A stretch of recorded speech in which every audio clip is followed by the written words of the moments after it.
दोस्तों ये vacancy Punjab national bank के द्वारा वैकेंसी निकाली गई है और इसके एप्लीकेशन फॉर्म 3 मार्च से लेकर आप इसके अंदर 24 मार्च तक अप्लाई कर सकते हैं। और आप यहाँ पे देख सकते हैं कि इसके tentative date of online test यानी कि जो इसके एग्ज़ाम है वो अप्रैल से लेकर मई के बीच के अंदर आप इसके एग्ज़ाम भी कंडक्ट करवा दिए जाएंगे।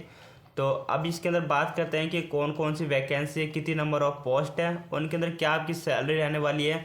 तो इसके अंदर वेरियस पोस्ट है। सबसे पहली पोस्ट है इसके अंदर ऑफिसर क्रेडिट, जिसके अंदर आपकी 250 पदों पर वैकेंसीज है। और आप यहाँ पर इसका पे स्केल देख सकते हैं कि आपकी 85,920 रुपये तक आपकी सैलरी रहने वाली है। और इसी तरीके से यहाँ पे वेरियस पोस्ट है। ऑफिसर इंडस्ट्री के लिए 75 पदों पर वैकेंसी है। और यहाँ पर मैनेजर आईटी के लिए 5 पदों पर वैकेंसी है। और सीनियर मैनेजर और यहाँ पर सीनियर मैनेजर डाटा साइंटिस्ट और यहाँ पे वेरियस पोस्ट है। इस तरीके से इसके अंदर टोटल 350 पदों पर वैकेंसी निकाली गई है। और इसके बाद आप यहाँ पर रिजर्वेशन देख सकते हैं कि आप यहाँ पर कैटेगरी वाइज देख सकते हैं कि किस कैटेगरी में कितनी नंबर ऑफ वैकेंसीज है। तो यहाँ पर आप SC ST और OBC यहाँ पर आप टोटल देख सकते हैं कि यहाँ पर SC कैटेगरी के अंदर 50 पद वैकेंसीज है। और यहाँ पर जनरल के लिए 152 पदों पर वैकेंसी है। इस तरीके से जो रिजर्व कैंडिडेट है अपनी पोस्ट वाइज उसके अपने कैटेगरी के अंदर कितनी वैकेंसीज है उनका यहाँ पर कंप्लीट उसे देख सकते हैं। अब इसके अंदर एज रिलैक्सेशन की बात करें, जो रिजर्व कैंडिडेट है उसमें जैसे कि उनको जो रिजर्वेशन दिया गया है SC ST कैटेगरी को 5 साल, OBC को 3 साल, वो इसमें भी अप्लाई होता है। अब यहाँ पर सिलेक्शन प्रोसेस की बात करें तो इसके अंदर सबसे पहले आपका एक ऑनलाइन रिटर्न एग्जाम लिया जाएगा। उसके बाद आपका इंटरव्यू के बाद फाइनली आपका सिलेक्शन किया जाएगा। तो इसमें मेनली 2 फेज है। सबसे पहले आपको रिटर्न एग्जाम देना होगा और रिटर्न एग्जाम के अंदर भी यहाँ पे आपको कुछ सब्जेक्ट बताए गए यानी रीजनिंग जो कि 25 मार्क्स के होने वाला है और यहाँ पे 25 क्वेश्चन ही आएंगे। और इंग्लिश लैंग्वेज और यहाँ पे क्वांटिटी एप्टीट्यूड जो कि 50 मार्क्स का होने वाला है, 50 क्वेश्चन आएंगे। और जो आपका जो यहाँ पर इंटरव्यू यानी कि पर्सनल नॉलेज वो आपके इंटरव्यू के दौरान हो जाएगा, वो भी आपके 50 मार्क्स के होने वाले हैं। तो इस तरीके से दोनों को मिलाकर आपका 120 मार्क्स का ये एग्ज़ाम होने वाला है। अब इसके बाद एग्जामिनेशन सेंटर की लोकेशन की बात करें तो यहाँ पर आप अपने स्टेट के अंदर देख सकते हैं कि आपके स्टेट के अंदर जितने भी एग्ज़ाम सेंटर्स यहाँ पे सेलेक्ट किए गए हैं। तो आप अपने स्टेट के अकॉर्डिंग देख सकते हैं कि आपके स्टेट के अंदर कहाँ कहाँ पर आपका एग्ज़ाम सेंटर आने वाला है। तो उस अकॉर्डिंग आप वहाँ पर अपनी प्रेफरेंस को सेलेक्ट कर सकते हैं फॉर्म भरते समय। अब इसके बाद एप्लीकेशन फ़ीस की बात करें तो यहाँ पर जो SC ST PW कैंडिडेट हैं इनके लिए 50 रुपये एप्लीकेशन और 18% GST यानी कि टोटल यानी कि मान लो 1 रुपये कम यानी 59 रुपये लगने वाले हैं। और यहाँ पे जो इसके अलावा जो जितने भी कैंडिडेट हैं उनकी 1000 रुपये एप्लीकेशन फ़ीस है। और इसके अंदर GST लगाकर यानी कि 180 रुपये की GST को जोड़कर टोटल 1180 रुपये की एप्लीकेशन फ़ीस लगने वाली है। अब बात करते हैं कि आपको किस तरीके से अप्लाई करना है। तो इसका एप्लीकेशन फॉर्म ऑनलाइन ही फिल किया जाएगा और इसके एप्लीकेशन फॉर्म 3 मार्च से लेकर आप 24 मार्च तक आप इसके अंदर अप्लाई कर पाएंगे।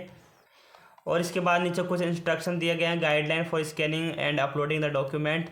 और उसमें जो आपको फोटोग्राफी अपलोड करनी है तो उसका क्या साइज़ होना चाहिए, सिग्नेचर का क्या साइज़ होना चाहिए और वो कितनी MB की, यहाँ पे MB बताया गया है कि जो आपकी इमेज की साइज़ है वो 20 KB से लेकर 50 KB के बीच में ही होनी चाहिए। और जो आपका सिग्नेचर अपलोड होगा वो यहाँ पर डायमेंशन दिया गया है 140 गुना 60 पिक्सल का इसका डायमेंशन होना चाहिए। और इसकी साइज़ 10 KB से लेकर 20 KB के बीच में होनी चाहिए।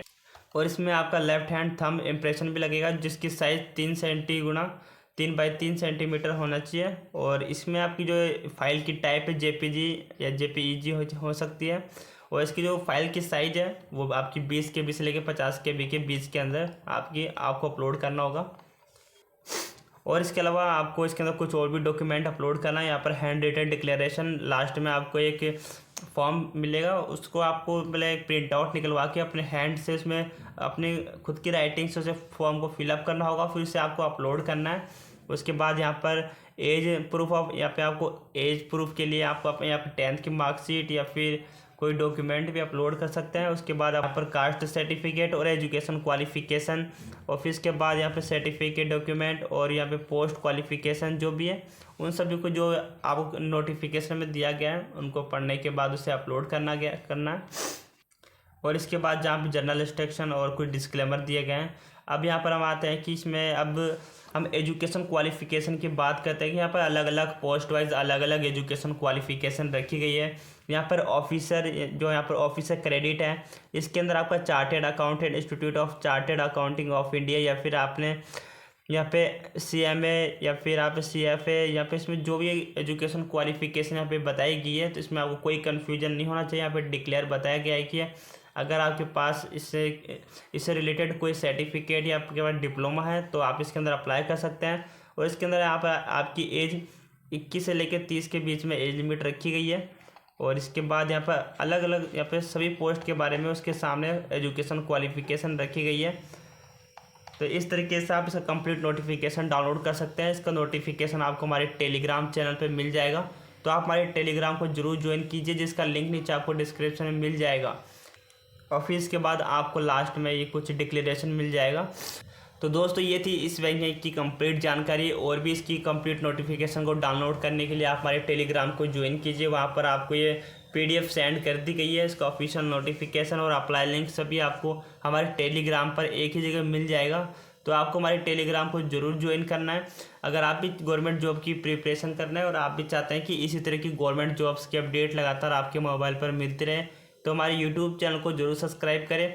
जल्दी मिलते हैं किसी नेक्स्ट वीडियो में, तब तक के लिए बाय, जय हिंद।